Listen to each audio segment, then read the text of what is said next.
नमस्कार विद्यार्थियों, जब आप अपनी रिसर्च का प्रतिवेदन देते हैं तो प्रतिवेदन में हम हमारे जो डेटास आते हैं उन डेटास का हम डायग्रामेटिक रिप्रेजेंटेशन देते हैं और वह जो डायग्रामेटिक रिप्रेजेंटेशन होता है उसको प्रदर्शित करने का क्या तरीका होता है, यही रहेगा आज हमारे वीडियो में चर्चा का विषय। डायग्रामेटिक रिप्रेजेंटेशन क्यों देते हैं? इसके बहुत सारे कारण होते हैं। सबसे इम्पॉर्टेंट कारण ये होता है कि हमें इसका बहुत ही आकर्षक होता है, डेटा पढ़ने में सरल होते हैं और बहुत सारे अलग कारण होते हैं जिस कारण से हम इसका डायग्रामेटिक रिप्रेजेंटेशन हमारे जो रिजल्ट्स आता है उसका देते हैं। क्या कारण होते हैं इसके लिए हमने दूसरा वीडियो बना रखे हैं, आप उसके अंदर देखिए क्या क्या कारण होते हैं, उसको समझिए। इस वीडियो के तहत हम आपको सिर्फ ये बताएंगे कि क्या क्या तरीका होता है। डायग्रामेटिक रिप्रेजेंटेशन के रिसर्च के अंदर अलग अलग तरीके होते हैं, अलग अलग प्रकार की रिसर्चेस होती हैं, अलग अलग प्रकार की रिसर्च के हिसाब से अलग अलग तरीके होते हैं। सर्वप्रथम हम देखते हैं एक आयतनात्मक तरीका, दूसरा है दो आयतनात्मक तरीका, तीसरा है तीन आयतनात्मक तरीका, चौथा है चित्रलेख और पांचवा है मानचित्र। ये मुख्य रूप से अगर आप डेटा को रिप्रेजेंटेशन के मेथड्स बताएं तो मुख्य रूप से कितने होते हैं? 5 रिप्रेजेंटेशन के मेथड्स होते हैं। जब हम बात करते हैं एक आयतनात्मक की, यानी कि सिर्फ एक जो होता है डेटा वो दिखाया जाएगा, उसके अंदर इससे ज्यादा डेटा नहीं दिखाई जाएगी, केवल लंबाई में बताया जाएगा, चौड़ाई से इसका कोई भी मतलब नहीं रहेगा। एग्जाम्पल देते हैं हम। इसका एग्जाम्पल इस तरीके का रहेगा, कक्षा 9th में किसी छात्रा के कितने कितने मार्क्स आए, हिंदी में इतने आए, इंग्लिश में इतने आए, मैथ्स में इतना, एंड सो ऑन। ठीक है, केवल एक ही बात बताई गई है। क्या बताई गई है? किसी छात्रा के किसी कक्षा में, सपोज 9th क्लास में विभिन्न विषय में कितने मार्क्स आए, यानी हमने एक ही बारे में बताया गया है, तो वो क्या है? एक आयतनात्मक।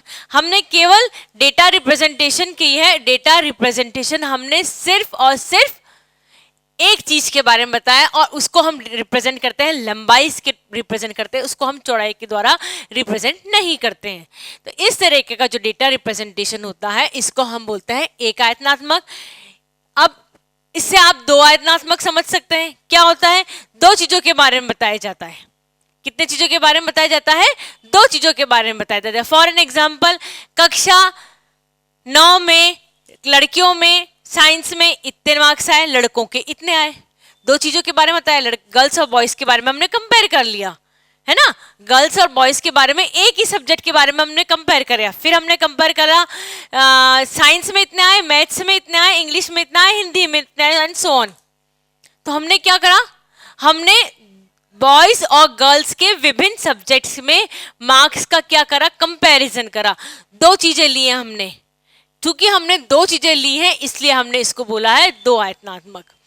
अब हम बात करते हैं तीन आयतनात्मक की, यानी कि हम तीन और उससे ज्यादा चीजों का उपयोग करते हैं।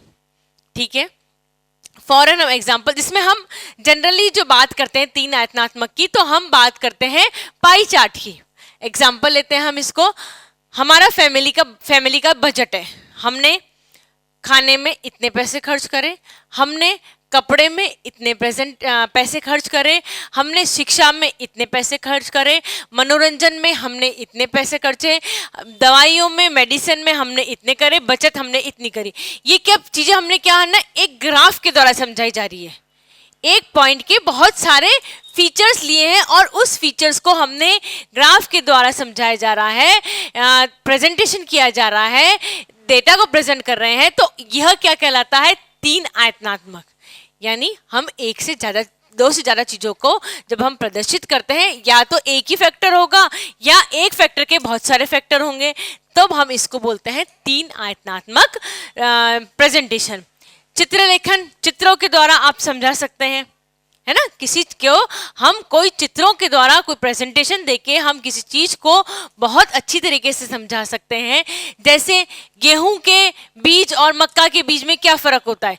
गेहूं के बीज का पिक्चर चिपका दिए, मक्का के बीज का पिक्चर चिपका दीजिए, दोनों में आपने देख लिया क्या अंतर होता है? दिखाई देगा ही हमको। पिक्चर लगाइए आपने, आसानी से दिखाई देगा। ठीक है, तो ये होता है चित्रलेख। और मानचित्र, मानचित्र में आप जो मानचित्र है, हम जैसे आपने देखा ही होगा, हिंदुस्तान का मानचित्र, पाकिस्तान का मानचित्र, अमेरिका का मानचित्र, स्विट्जरलैंड का मानचित्र एंड सो ऑन, ठीक है।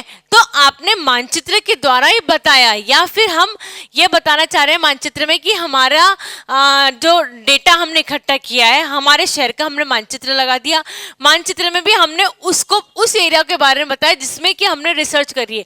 हमने पूरी डिस्ट्रिक्ट की नहीं करी है, हमने केवल हमारे शहर की करी है। तो आपने मानचित्र के द्वारा इजीली समझा दिया कि हमने इतने से एरिया की, पूरा मानचित्र ले लिया आपने आपके शहर का, उसके बाद आपने इतने से एरिया की आपने मानचित्र में आपने बताया, हमने पूरी डिस्ट्रिक्ट को ना लेके हमने केवल इतने से एरिया का लिया है। तो आपने किसके द्वारा प्रदर्शित किया, उसको मानचित्र के द्वारा प्रदर्शित किया। तो ये होते हैं डेटा कलेक्शन, डेटा प्रेजेंटेशन के अलग अलग मेथड। एक आयतनात्मक की जब हम बात करेंगे तो इसमें रेखा चित्र, सरल छड़ चित्र, बहुगुणी, अंतर विभक्ति, प्रतिशत, प्रचलन और युग्म दिशात्मक होते हैं। आयतनात्मक, दो आयतनात्मक की बात करेंगे तो आयताकार, वर्गाकार, वृत्ताकार, ये मेथड होते हैं। इसमें भी सरल और अंतर विभक्ति होते हैं। घनाकार, बेलनाकार और गोलाकार, यह भी अलग अलग किसके होते हैं, तीन आयतनात्मकार के होते हैं। अब हमारे जो नेक्स्ट वीडियोस आएंगे, हम उसमें एक आयतनात्मकार के बारे में जितने भी आपके पॉइंट्स हैं, इसके बारे में हम अलग से आपको जानकारी देंगे। इसके लिए आप हमारे नेक्स्ट वीडियोस को देखते रहिए।